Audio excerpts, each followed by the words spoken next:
YouTube, it's crack-a-lagging. If you saw some pictures, that means I could get them in there. I don't know if I'm going to be able to get them in there or not. I'm going to try. Give you guys a little sneak peek of the race car. Then going back down and forth peeking. And front of the car is done. I'm going to have to do the firewall. I'm going to do all the tin work. He's just getting me to where I can finish the car. Okay, so he's got the front end completely done. Complete new stud. Everything's brand new. Nothing is used. Nothing. I mean, it's all brand new and beautiful. And then he's working on the center of the car right now, which is mid-plate mounting. So he's putting a frame around the mid-plate, getting the dash bar and everything all good there. Cross member. Drive shaft enclosure.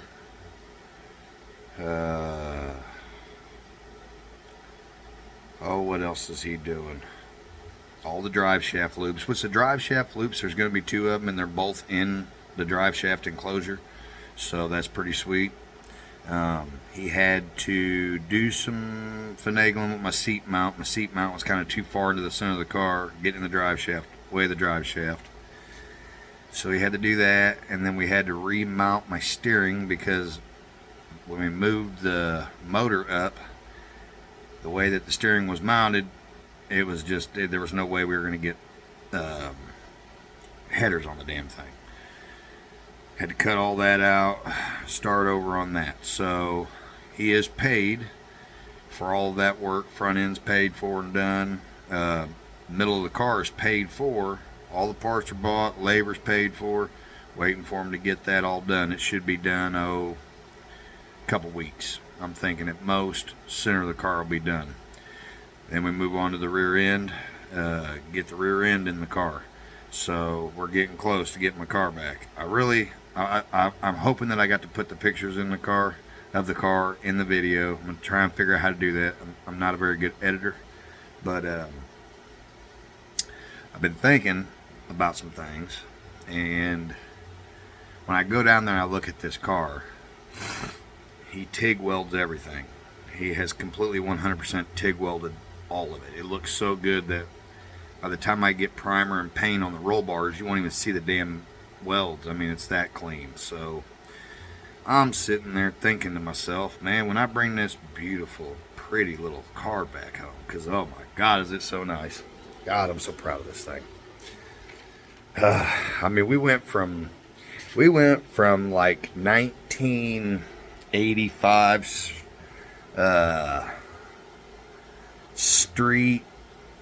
pro street car. Went from like an 85 pro street car, 1985 pro street car, to the new and improved. It's so fucking awesome, man. I'm not trying to brag. It's just 5 hard years of trying to get this car done, and we are finally so close that I could taste it. Okay, so anyway, enough blabbing about the car. Okay, so what I was thinking, right, was when I get this car back, I got a lot of welding to do, and I'm going to be doing some MIG welding. Which this welder and I got some primer on her. She's been used, okay? This thing is old. It's not old, but it's old enough. And this is a weld mark. MIG 25-140, okay? Not an expensive welder, okay? I think I got, when I bought it, it was like $500. Really good welder, okay? Really good welder. Super good welder for a MIG welder. I mean, I've been able to really hone in my skills on MIG welding, and I'm doing a pretty damn good job at it. But we all know MIG welds don't look as good as TIG welds. I mean, you can be the baddest MIG welder out there, and I mean, they just stand a little higher than TIG, and it's not as nice. So I was not wanting to, I wasn't wanting to mix it up. You know, I don't want to have MIG welds and TIG welds, okay? You know, I just don't. So I'm going to use this, you know, still for stuff. I mean, like, you know, working on the old trailer and just, you know, welding stuff, like, you know, welding like these D-rings and shit. That's that's good old MIG weld shit. And that's what you use a MIG welder for, you know what I mean? Gets it good and hot. I mean, you could use whatever you wanted, but you know, just for something like that, I'd use a MIG welder. So I've also bought been just buying fabrication tools, man. I got a shear, which I've had this, used this, had that for a couple years. Belt sander.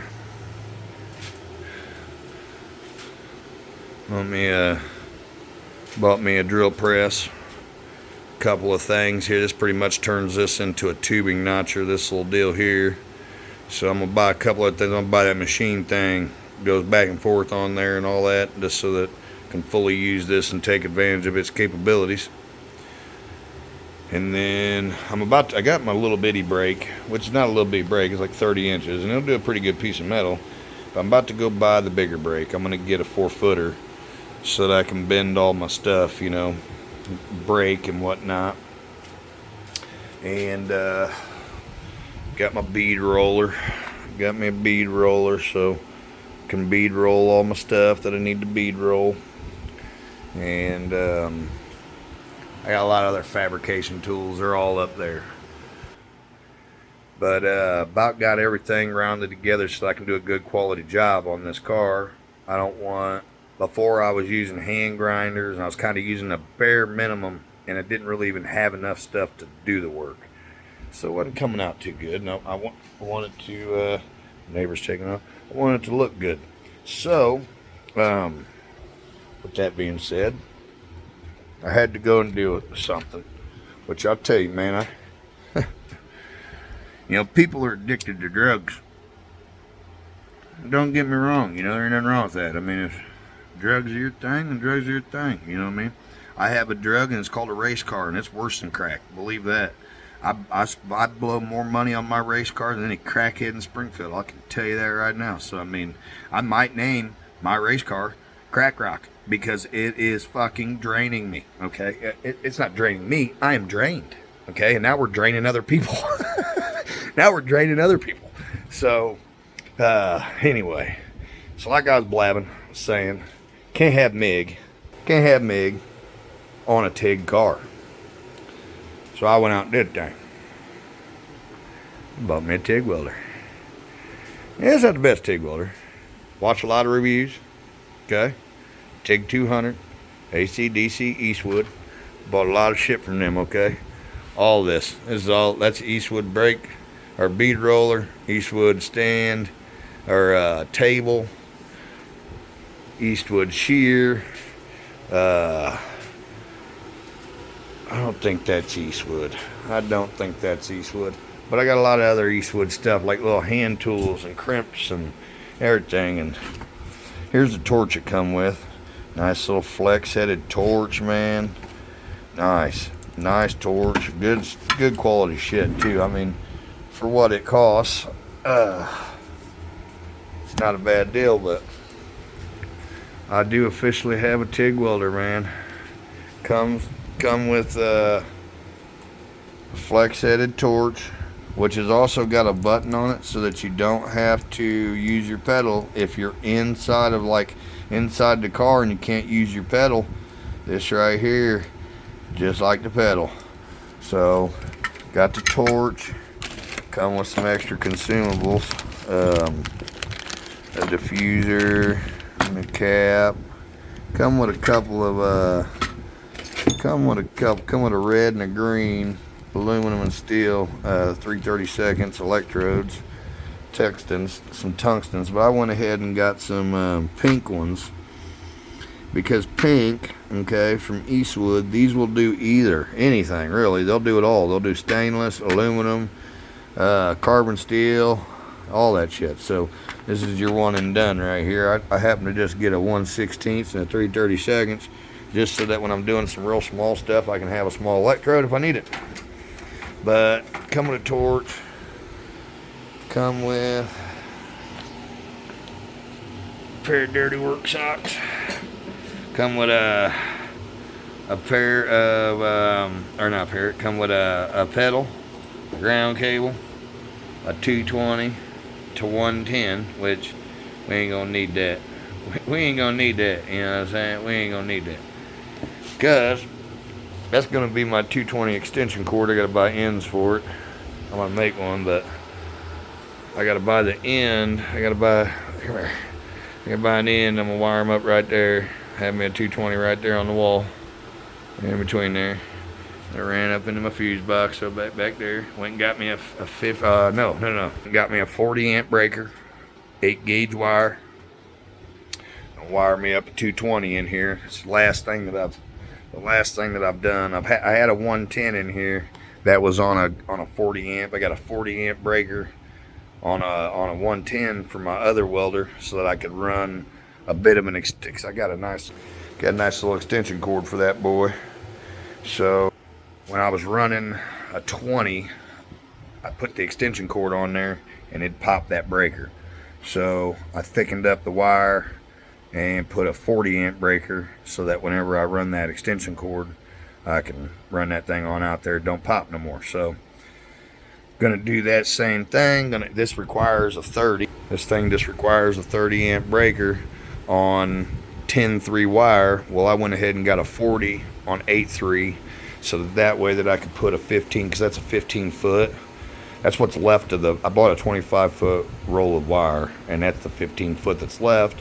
So I figured I'd just make an extension cord out of it. I'm gonna probably need it anyway. So nice little welder. And the reason I got this welder, okay, is because MIG welding is your simple shit, okay? Heat, wire speed, simple, right? Done. This is a little different. All right, this has got pre-flow, post-flow, which is sweet, right? Bam, bam. Then it just has your amperage and your clearance effect, okay? Which I'm not even gonna front. I know what this does. This turns up my power, turns down my power. I have no idea what the fuck this does, and I'm gonna learn tonight, okay? So I got everything that I've been watching. I'm thinking that that's got something to do with, I don't know. I don't even know what the hell that is. I have no idea. But I will tonight. Like I said, I just got this thing and been just kind of watching videos, how-tos, and I've taught myself how to do everything that I know how to do, so I'm confident that I can do this. I've taught myself how to roof, taught myself how to work on, well, I don't teach myself how to do anything. I learned and then kind of made it my own. But long story short, I don't know if you guys have ever seen my badass welding helmet, but paid high dollar for this thing, man. And I'll tell you, if you are going to get a helmet, Lincoln, these Viking auto darkenings, dude, they are nice, man. Even if you don't get the jazzed up version like I got here, you know what I'm saying? But what's cool about this is, if you notice, all their little rat rods are Lincoln welders. See what I mean?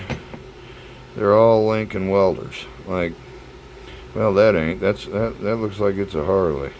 But see, here's an old stick welder back here, old Lincoln stick welder on that one. He's got the stick electrode sticking out. This one here is a car, and then this dude here back here, he's on top of a Lincoln welder. That's a MIG.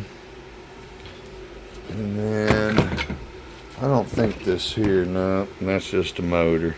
But regardless, man, for a fucking welding hood, dude, that is badass, man. I love it. And you know, yeah, this sumbitch $300, right? But again, man, what are you gonna do? You gonna go out and buy your old lady some jewelry? Huh? You gonna buy your old lady some jewelry? You're gonna buy yourself a welding helmet. Like, you can't go and buy your old lady jewelry if you can't see. So you better get you a good welding helmet. I mean, I recommend that to the fullest, man. Good welding helmet is where it's at. But anyway, so long story short, 14 minutes I've been blabbing. Just trying to catch up. I wish I had a car here that I could do some videos on. It's coming eventually. Got a lot of stuff for it. Like I say, the rear end's done. Parts for the rear end is all here, except for the axles, but I got everything else.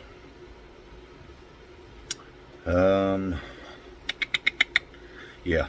So like I say, I'm gonna, if they weren't in the beginning, hopefully I'll get them at the end. I'm gonna try and get some pictures of the car in there, which, needless to say, like I say, be easy on me.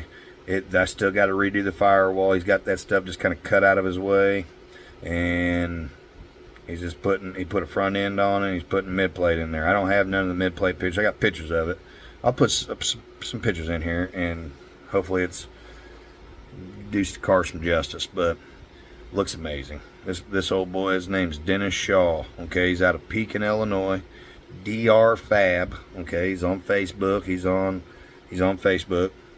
If anybody would want his number, I'm not gonna post it up like in the comments or anything. But if somebody needs to, if you're in the central Illinois area, anywhere around Pekin, Springfield, you know, if you're anywhere around Pekin, and you need anything fab, fab. I'm not talking about race car shit. You can race car shit. If the deck on your lawnmower is screwed up and you need that fixed, I'm talking about anything, man. This dude can fix anything. All right. If you need it done in Springfield, I can fix it for you. Okay. I'm gonna start doing that and offer my services.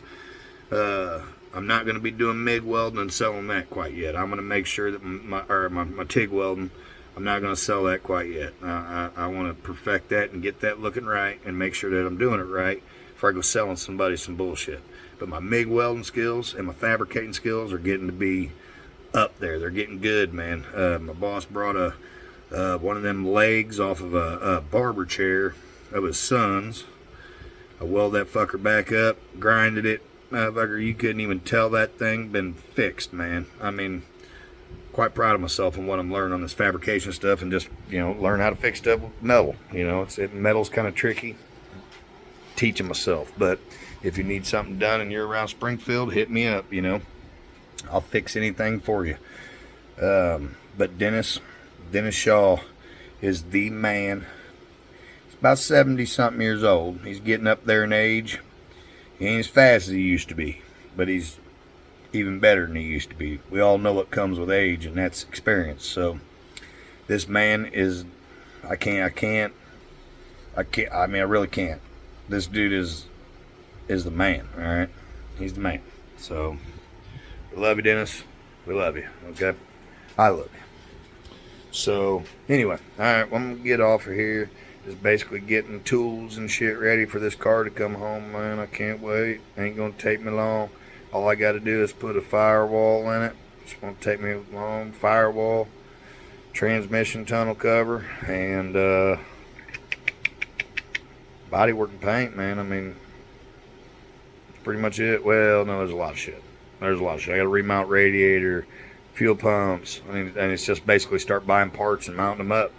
I need to get everything mounted. I got to build this car before I can paint it. So get all the body work done, get all that stuff done. Long story, that's going to come. It ain't here now, so there ain't no point in talking about it. Right now, though, I do got a TIG 200. Let you guys know how this thing works, man. I really hope it works good. This is simple. This isn't got a whole bunch of shit, okay? It's got 2 adjustments, okay? And we all know, if you're a race car guy, I'd rather have ladder bars starting out than a 4-link, okay? 4-link's got too many fucking adjustments, can get you confused, can get you all fucked up, right? This is like a ladder bar, okay? There's 4 connections here and no connections here. You see what I'm saying? This is easy. For a beginner, I should be able to use it, you know what I mean? Oh yeah, I highly recommend that little power washer. If you don't like dealing with gas-powered power washers and shit, this is the biggest electric that Harbor Freight's got. Will not disappoint you. Pretty good. Cannot complain. But anyway, that's all I got. That's it. Just roofing. Trying to make some money. Yep. Yep. That's all I got, guys. All right. Like I always say, love thy neighbor. Maybe go over, see if anybody needs some help. But anyway, all right, guys. Have a good one.